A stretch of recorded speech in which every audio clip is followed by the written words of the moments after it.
साहब ज़ाहिर पहले फैसला हुआ, अदालत ने तो जो तौहीन की बात हो रही थी कि शायद काबीना को या वज़ीर आज़म को तौहीन का नोटिस सर्व कर दिया जाए, उसके बजाय एक और रास्ता अपनाया और वजारत ख़जाना और स्टेट बैंक को अहकाम जारी कर दिए और कहा बाद में पार्लियामेंट का अप्रूवल हो जाएगा।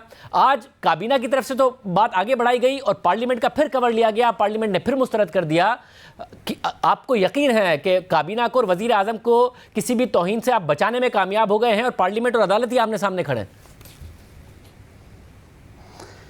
बहुत शुक्रिया शाहज़ेब साहब। पहली बात तो ये है कि अदालत और पार्लियामेंट आमने सामने नहीं खड़े। हर इदारे को चाहिए कि जो आईन पाकिस्तान एक तरीक़ाकार वज़ा करता है वो अदारा अपनी हदूद में रह के ऐन उसके मुताबिक काम करे।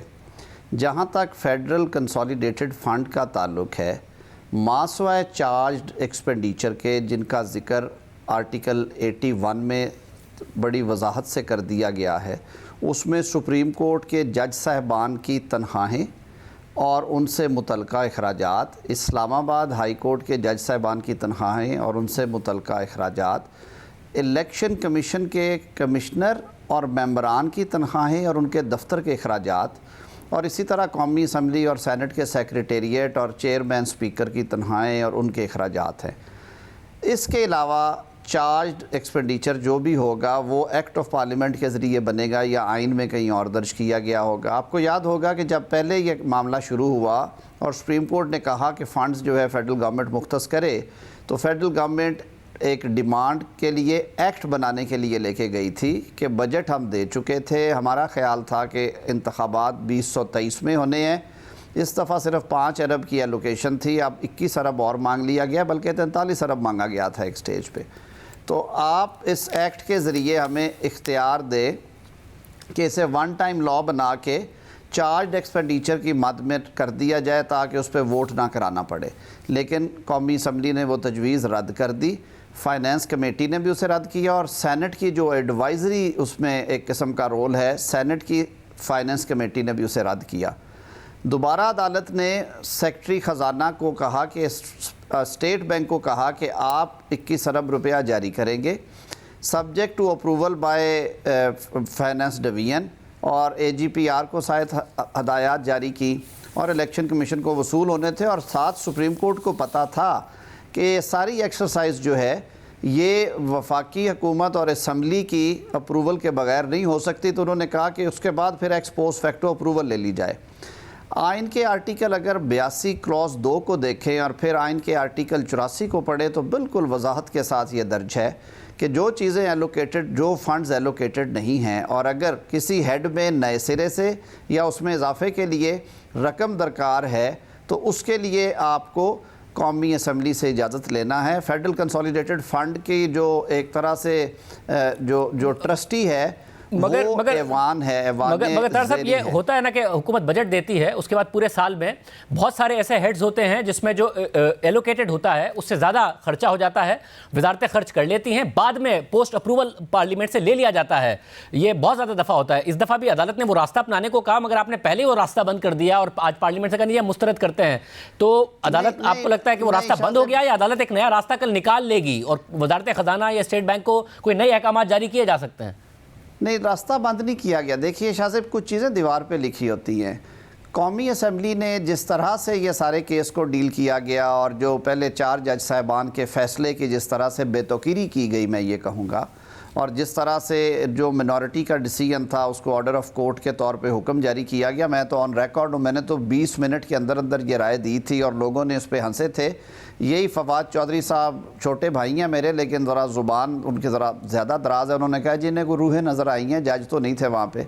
फिर वक्त ने बताया कि 4 जज साहबान ने तफसीली फ़ैसले जारी किए रीज़न और लॉजिक के साथ, और उन्होंने कहा कि हमने कहा कि ये पटिशन काबिल समात नहीं है और ये सुओ मोटो नोटिस का या ये ओरिजिनल जुरिस्डिक्शन का केस नहीं है।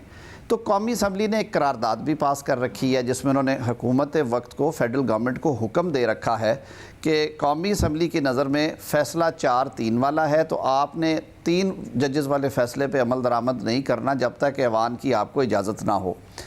ये मामला भी फाइनेंस कमेटी ने इसलिए सुओ मोटो टेकअप किया कि मीडिया में जब रिपोर्ट्स आई कि उन्हें हुक्म दिया गया कि वो फ़ंड्स लेके जाएं, एक बात लिखी पड़ी है कि वजारत ख़जाना ऑन इट्स ओन नहीं कर सकती, उन्हें भी फेडरल गवर्नमेंट की अप्रूवल चाहिए होती है। फेडरल गवर्नमेंट ने ये बेहतर जाना कि हम ये डिमांड कौमी असम्बली के सामने रखते हैं। वो मौक्कर ऐवान है, आइनी शिक्कों के मुताबिक और आइनी मैंडेट के मुताबिक ये छोटी रकम नहीं है, कोई 10-20 हज़ार, 20 लाख, 2 करोड़, 10 करोड़ नहीं है, 21 अरब की रकम है। इसीलिए तो अगर आप आज काबीना में ये पोजीशन ले सकते थे कि जी हम ना उस फैसले को मानते हैं ना उसके कॉन्सिक्वेंस में होने वाले ऑर्डर्स को मानते हैं, क्योंकि हम तो 4-3 का फैसला मानते हैं। मगर फेडरल गवर्नमेंट ने ये मामला पार्लियामेंट में भेज दिया, जिसका मैं कह रहा हूँ कि पार्लियामेंट और सुप्रीम कोर्ट आमने सामने हुए ना, आपने अपने आप को तो कंटेम्प्ट से बचा लिया, मामला पार्लियामेंट में भेज दिया कि जी करना है कंटेम्प्ट तो पार्लियामेंट को कर दे सुप्रीम कोर्ट। नहीं, इसलिए कि आइनी मैंडेट जो है वो नेशनल असम्बली को है, वो फेडरल गवर्नमेंट को नहीं। इसी सुप्रीम कोर्ट ने मना किया, इसी सुप्रीम कोर्ट ने मुस्तफ़ा इम्पेक्स के केस में, जिसके बाद के पार्लिमानी निज़ाम जमहूरियत किसी और तरह से चलाना पड़ रहा है वफाकी हुकूमत को, हर मामला जो है वो काबीना में ले जाना पड़ता है और फिर उसे असम्बली में लेके जाते हैं। इसी अदालत ने कहा कि आप फाइनेंशियल मैटर्स में एक्स पोस्ट फैक्टो अप्रूवल्स नहीं करेंगे और आप पहले इजाज़त लेंगे फिर खर्च करेंगे। कई मामलात में होती हैं इस रीज़नेबल एक्सपेक्टेंसी पे कि ये जब भी जाएगा अप्रूव हो जाएगा। शाहजेब, जब कौमी असम्बली पहले अपना माइंड डिस्क्लोज़ कर चुकी है, ये 21 अरब रुपया क्या काबीना से ये बरामद होने थे बाद में? क्या सेक्रेटरी ख़जाना और डिप्टी गवर्नर स्टेट बैंक के अकाउंट्स में से ये रकम पूरी होनी थी? 30 जून तक अगर इसकी एक्स पोस्ट फैक्टो नहीं होती तो एक नया माली और आइनी बहरान था। तो इसको बेहतर था कि इसको पहले उनकी इस पर वोट और इसकी राय ली जाती। जब ये मामला कौमी असम्बली के सामने गया है, उन्होंने फाइनेंस कमेटी की रिपोर्ट को भी अप्रूव कर दिया और उन्होंने ये जो ग्रांट के लिए मोशन गई है, सप्लीमेंट्री ग्रांट की मोशन, इस मोशन को उन्होंने रिजेक्ट कर दिया बिकॉज उन्होंने कहा कि हम तो इस पर पहले डिलिबरेट कर चुके हैं। तो दिस इज़ द मैटर। अब देखें, कोई चीज़ हमने तो ना आइन से ना कानून से हट के की है। मैं ये एक्सपेक्ट करता हूँ कि कोर्ट को भी ऑर्डर्स पास करते हुए जो आइन है, कम से कम जो उसकी स्कीम ऑफ लॉ है, उसको सामने रखना चाहिए और ऑर्डर्स ऐसे हों जो कि काबिल अमल हों और आइन की रूह के मुताबिक, क्योंकि जज साहबान ने भी ओथ लिया है कि उन्होंने प्रोटेक्ट करना है।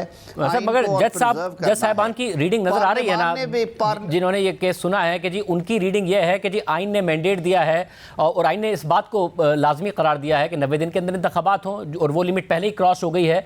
उसके लिए वो सारा का सारा अब ये अहकाम जारी कर रहे हैं। ज़ाहिर खैबर पख्तूनख्वा के लिए नहीं कर रहे हैं उस तरीके से जिस तरीके से पंजाब के लिए कर रहे हैं, मगर कर रहे हैं। तो कल क्या स्टेट बैंक को या वजारत खजाना को किसी सूरत नए कामात का सामना नहीं करना पड़ सकता है, कंटेम्प्ट का सामना नहीं करना पड़ सकता है? आप इस बात में कॉन्फिडेंट हैं कि कल उन्हें कामात मिलेंगे और वो फंड नहीं जारी कर देंगे? देखिए शाहजेब, दो चीज़ें हैं। आइन के आर्टिकल 224 की एक क्लॉज है जिसमें 90 दिन का जिक्र है और आप पाकिस्तान की हिस्ट्री में जाके देखें, इंतखाबात हमेशा इकट्ठे हुए हैं। 1988 में जनरल ज़िया-उल-हक ने पहले जुनेजो साहब की असम्बली तोड़ी, उसके बाद उन्हें एहसास हुआ कि सूबों की असम्बलियाँ भी तोड़नी चाहिए, वो डिज़ोल्व की। फिर इलेक्शंस होने थे अगस्त में, वो ना हुए, जहाँ इलेक्शन नवंबर में हुए को 5.5 माह के बाद। इसी तरह खैबर पख्तूनख्वा की असम्बली 2007 में अक्टूबर 12 को या 11 को डिज़ोल्व कर दी गई थी और उसके इलेक्शंस जाके हुए थे फरवरी में और वो 4-5 माह वहाँ पे 5 माह के करीब केयर टेकर गवर्नमेंट सी रही थी और इलेक्शंस इकट्ठे हुए थे। देखिए, आप एक शिक को इन्फोर्स करने के लिए पूरे आइनी स्कीम को अगर ख़राब करेंगे या आप उसका ख्याल नहीं रखेंगे, आइन का आर्टिकल 224, आज कहीं पे बात हो रही थी जी ये कहाँ पे लिखा है इलेक्शन इकट्ठे होने हैं? भाई लिखा इसलिए है कि 224 की पूरी स्कीम पढ़े। 218(3) में इलेक्शन कमीशन को हुक्म है कि आपने आज़ाद, शफाफ, मुनसफाना इलेक्शन करवाने हैं, माहौल एक जैसा हो, केयर टेकर सेटअप्स हों। इलेक्शन एक्ट का सेक्शन 59 कहता है कि इलेक्शन कौमी और सूबाई असम्बली के एक टाइम पे होंगे। हमारी जो ट्रेडिशन और रवायात हैं 1970 से लेके आज तक, जब से ये पार्लिमानी जमहूरी निज़ाम राइज हुआ है, सही मानों में कौमी और सूबाई असम्बली के इलेक्शन में पहले 3 दिन का फ़र्क होता था, वो फ़र्क भी ख़त्म कर दिया गया और 1997 से 1 रोज़ को हो रहे हैं। तो क्या इन बातों का ख्याल नहीं? एक तरफ तो सुप्रीम कोर्ट 63A की तशरीह करते हुए वो पीछे जाती है और आर्टिकल 17 को उठा के उसके साथ पढ़ देती है और कहती है कि इसे रीड इन करना है, और 63A की तशरीह करते हुए कहते हैं ये फंडामेंटल राइट है, उसको साथ मिला के पढ़े और ये पार्टी का ट्रस्ट है, उसको आप डिस्चार्ज इस तरह से करेंगे। तो 224 को इंटरप्रेट करते हुए एक अकेली शिक को उठा लिया और बाकी शिकों को भूल गए। फंड एलोकेट करते हुए 224 आर्टिकल की एक शिक 90 रोज़ वाली याद रही, लेकिन आर्टिकल 72, 73, आर्टिकल 81, आर्टिकल 82, 84 जो है वो सारा भूल गया। फेडरल कंसोलिडेटेड फंड में चार्ज एक्सपेंडिचर के अलावा जितना एक्सपेंडिचर है वो कौमी असम्बली की इजाज़त के बगैर नहीं दिया जा सकता, और ये बात पिछले राउंड ऑफ लिटिगेशन में तय हो गई थी कि इलेक्शन करवाने का जो खर्चा है वो चार्ज नहीं है।